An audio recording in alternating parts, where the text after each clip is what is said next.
Up, we have Krissa, who's going to be talking to us about some of the technologies that are available to ask your research questions in the facilities that are here for doing neuroscience. Take it away. Hi everyone. Good afternoon.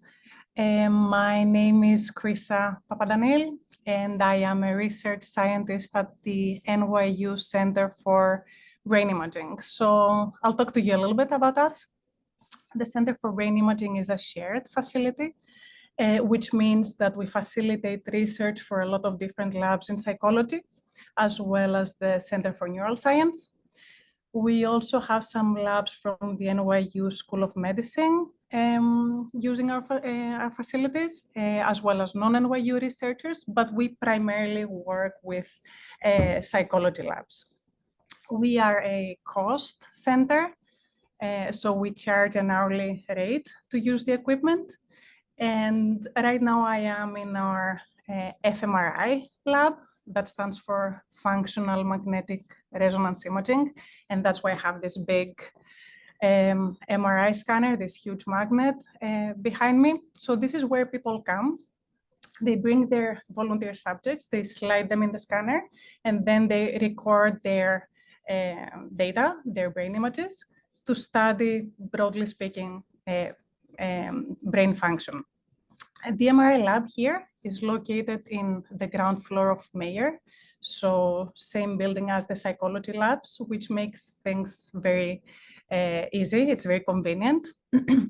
Another great thing about the center is that it is dedicated to research 100%. We are not a hospital, so we don't do any clinical MRI scanning here, and we have this whole space and equipment to ourselves just for research. To this end, we also have a lot of peripheral equipment to help with the different scientific questions that our labs may have. All of this equipment is already set up as much as possible in a sort of plug and play way, so that data collection is as smooth as it can be. So for example, we have stimulus computers on that side, where our experimenters program their stimuli. We have a projector in the back of that room, which allows us to show visual stimuli to our volunteers while recording their brain images for studies in, let's say, visual perception or attention, memory, spatial cognition, all of those things.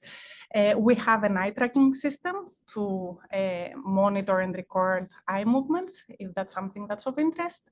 We can play auditory stimuli while recording data, for example, for studies in music perception.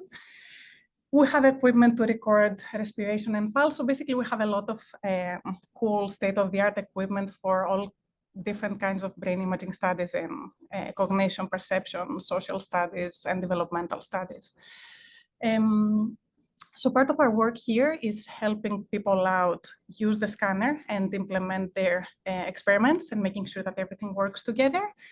And the special thing about the center is that we train researchers on how to be safe around the MRI scanner and on how to operate the equipment, so that when they are ready, they can come down here all by themselves and run their experiments, which is amazing because this way people get a lot of MRI experience, and also they have full control over their data collection.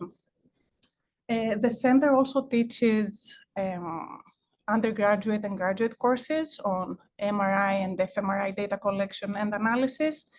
We organize users meetings, we organize seminars, so we support brain imaging studies in this way too.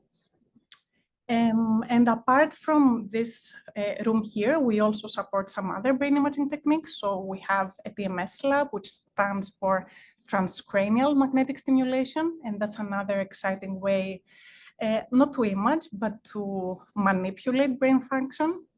And it's very cool. And we have an electroencephalography system. We can do EEG, which can also produce brain images that would be, compared to the MRI, they would be low resolution, but can capture brain responses. So if people are interested in that, we have that too. And we also have some software resources. So we have a calendar where people can schedule their sessions, so everyone can share the facilities perfectly. And we support software that helps getting the data off of the scanner after data collection. And then we pre-process the data for the researchers, and we make them easily accessible, which I think is something that labs really like, because we make their lives a little easier. And for that, we collaborate with the NYU High Performance Computing. So that's a summary of what we do down here, what we offer, and I would be happy to answer any questions.